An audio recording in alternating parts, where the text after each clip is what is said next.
How are you all? Good? So let's sit with our eyes closed, body relaxed. Let's take a deep breath in and breathe out.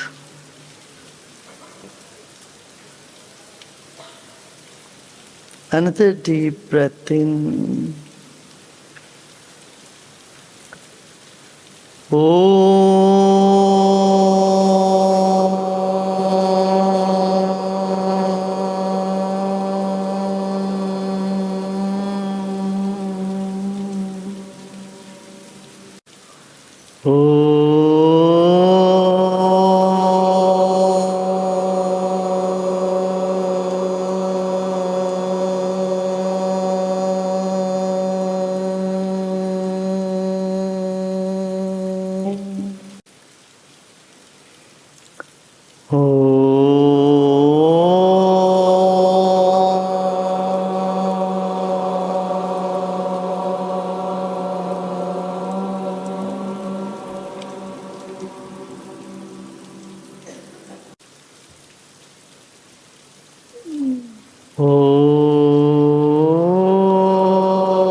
And you may slowly open your eyes.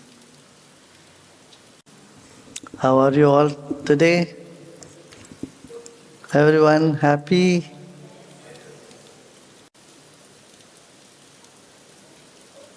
We are made up of carbohydrate, minerals, protein, amino acids, all that, right?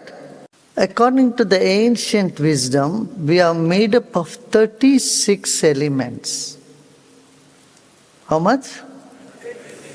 36 elements. And the first element is earth element, the last is Shiva.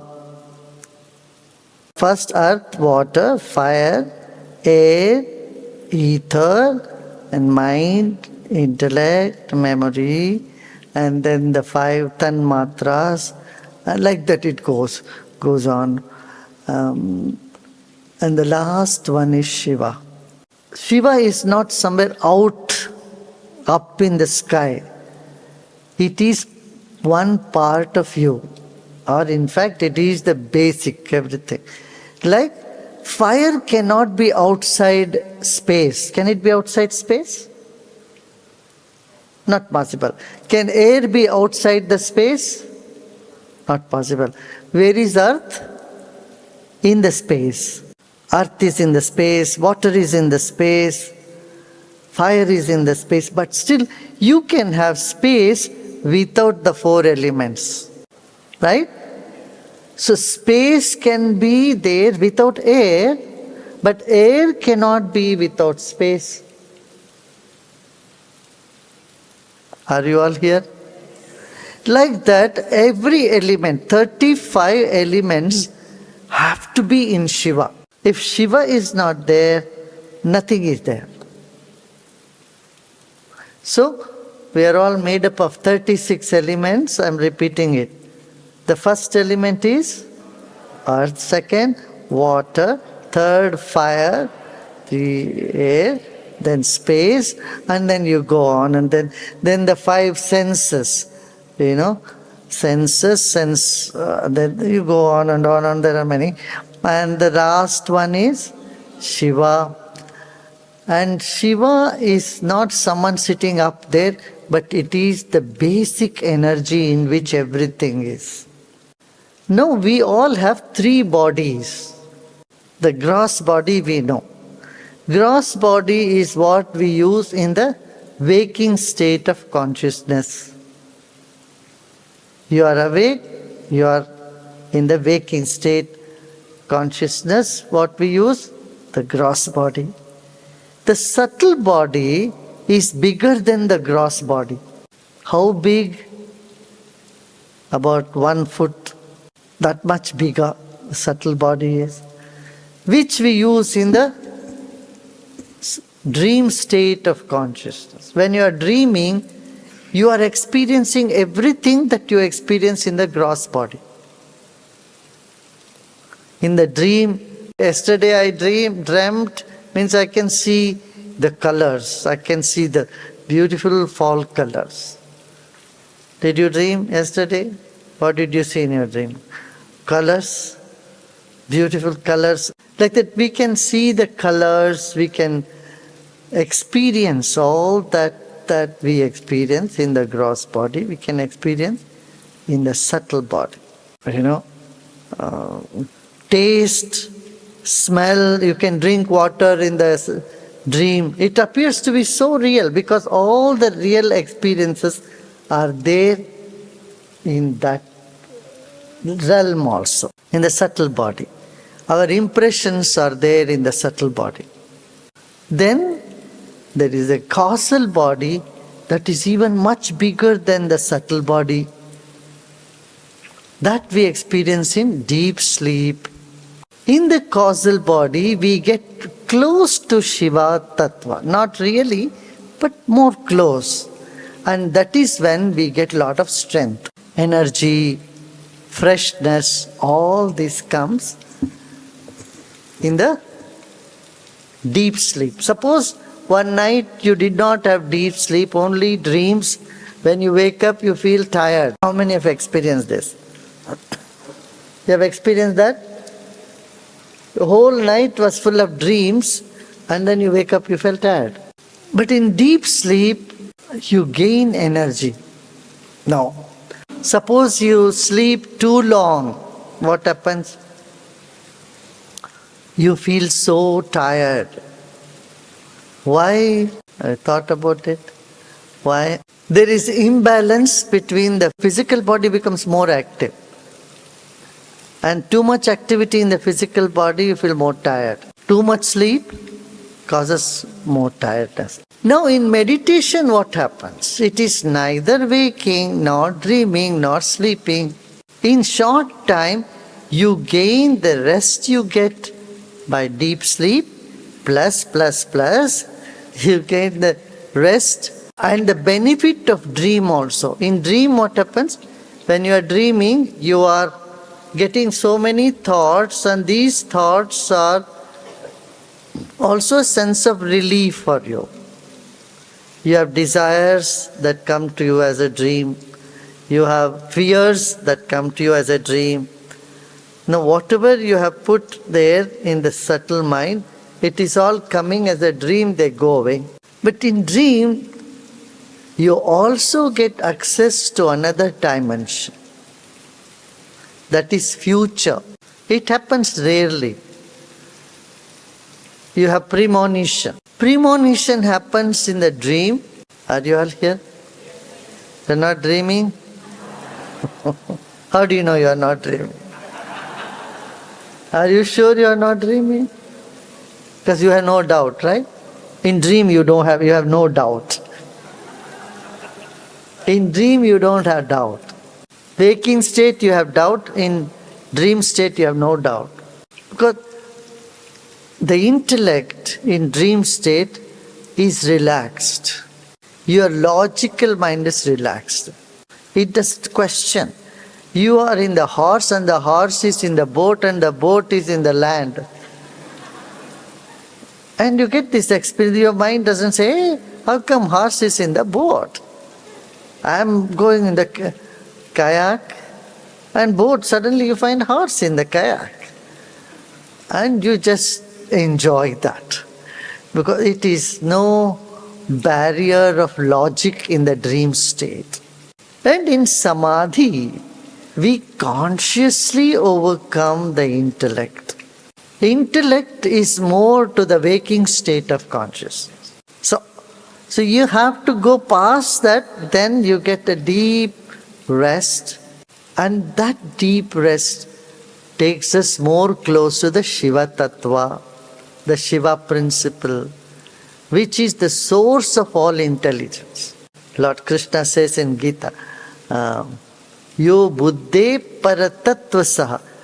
That is beyond the intellect.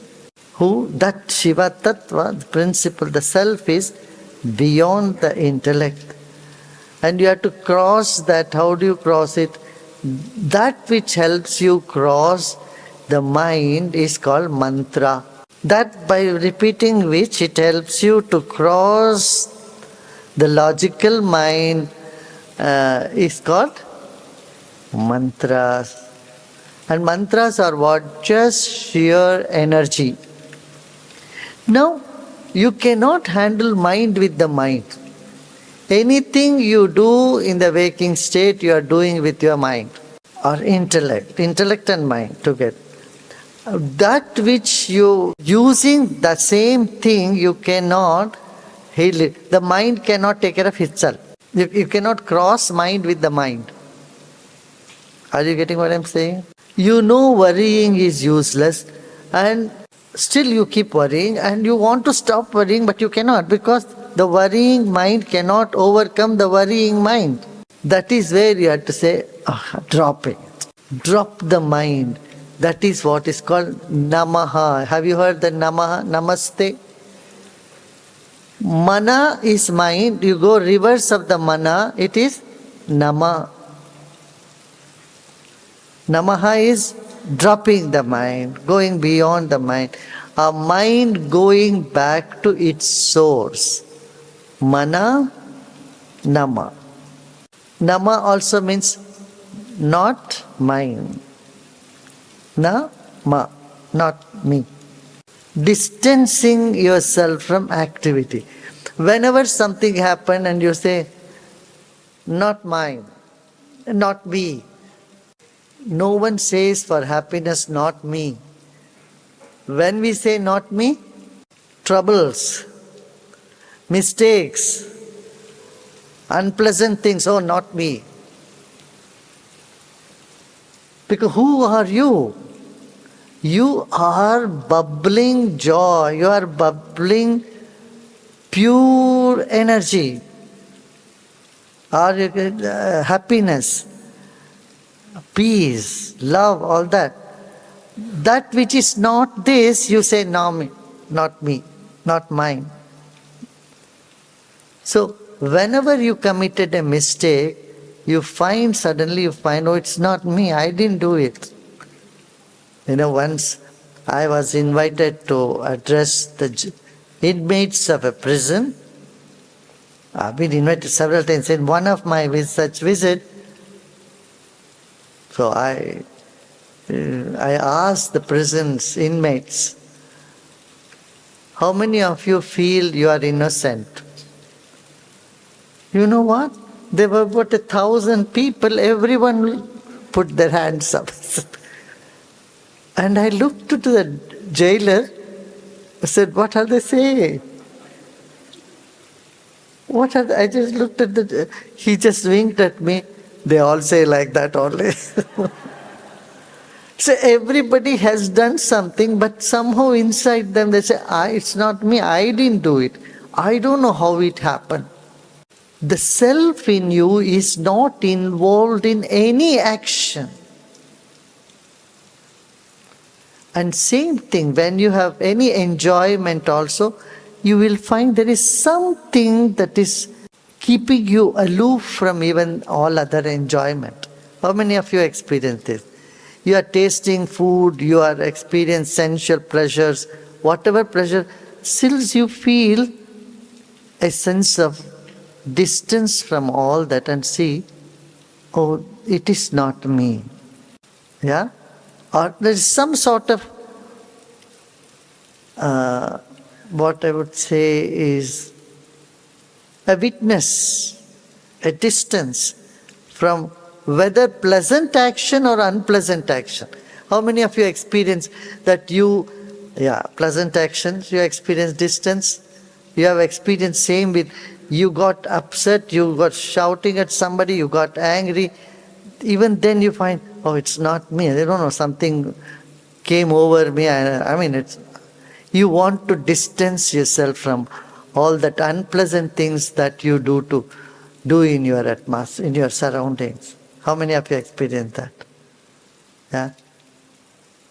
No, it's not me. Genuinely, I don't know what happened. Or you say, well, I made comments, but that's not me. Yeah? Yes? So there is something in you that is a witness to all actions, pleasant, unpleasant, good or bad.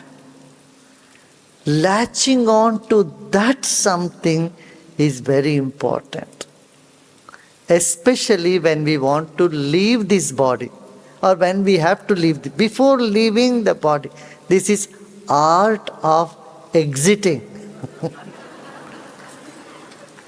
You all have to exit one day, right? When you exit from this world, when you prepare yourself for the next life, how do you prepare? That's what we are going to do today, talk about it tomorrow, tomorrow.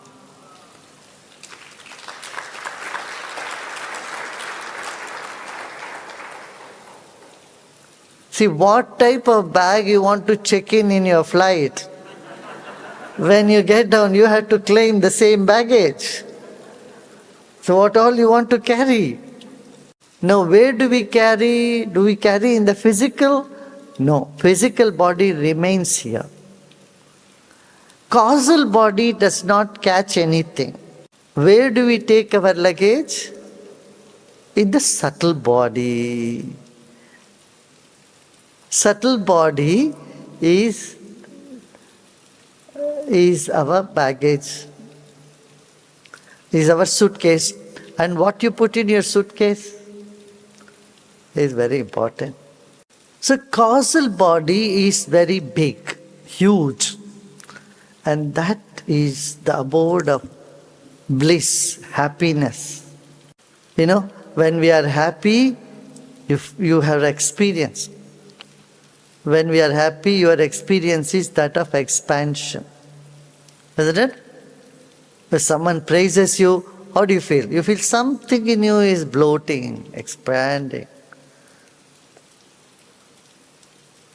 And when someone insults you, you shrink. So in life, there is a fear of shrinking. You want everyone to give you pleasant words, pleasant things. But that is a mirage. You cannot expect that. It will keep you weak. Suppose in your life, nobody said anything bad to you. You are always happy, 24 hours. And everyone only gave you compliments. You know what? You will get thoroughly bored. And not only bored, you will remain weak. So, you have to salute all those who helped your consciousness to shrink. What? Because your consciousness needs to be more elastic, not brittle. If it's only expansion, if someone throws a stone, it will be like a glass, it will just crash. In this life, we have carried our subtle body to make it strong, not weak. Got it? So, to make your subtle body strong, challenges come, and how you handle the challenges is all that is important. Now, why I say our causal body has to be strong? Because it's the vehicle to express the subtle body to be strong, because it is the vehicle to express the causal body, which is all bliss. Are you all here? So, different situations in life come only to make, either to clean the causal body or make the causal body strong. Got it? Either you are paying the debt which you owe. It's very, very interesting how your relationships happen. How you land up in some families, how you get into marriage, and then how you get into divorce, how it's all happening in the subtle first.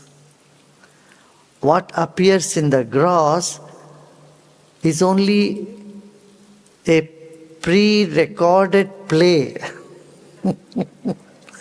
The film has been shot already. Here it is just being projected. And what happens behind is what is called the karma. Karma is what? Impressions. You fought with someone, and then in the past life, and that person comes now this time as your mother-in-law or your wife or your husband or something, whatever, doesn't matter.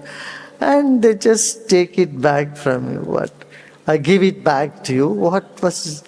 What you gave them. And they're coming, whether good or bad, they have come to clear their dues. What was due to you?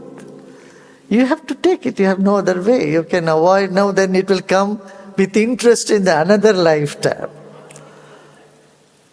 So it's an intelligent one will say, better get it done and be through it rather than postpone it for the next one with higher interest rates. Higher interest rates. If you ask me, then Gurudev, is it all only fatalistic? Everything is fate? No. What happens, you have no control. But how you take it in, you have all the control. And this is where wisdom, knowledge, meditation, all this help. So the dream nature of the world takes us into the fourth state of consciousness, the transcendental consciousness, the meditative consciousness. What is it? Wake up and see, I am neither waking, nor dreaming, nor sleeping state, but I am in a state of serenity. I don't know where I am. I don't feel the boundary. This is what you experience in meditation. What does meditation do? It strengthens the physical body. It boosts your immune system 5 times. It makes your body shine. It creates natural antioxidants in the body. It reduces the stress hormones. Strengthens your immune system. It makes your skin and your face, everything look younger and glowing. Do I look young?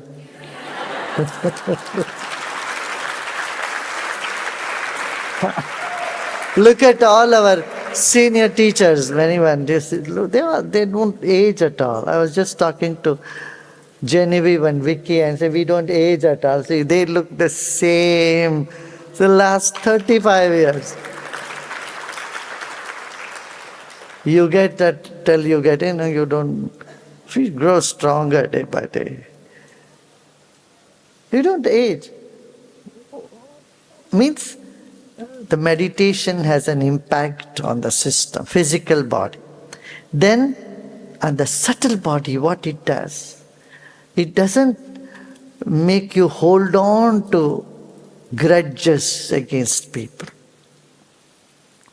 Meditation erases the grudge, regrets, and fear and anxiety. All these emotions are just out of the window. If meditation doesn't help anxiety, nothing can help you.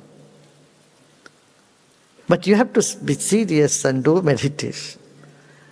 And meditation makes the mind vibrant, stronger, happier, resilient, and intuitive.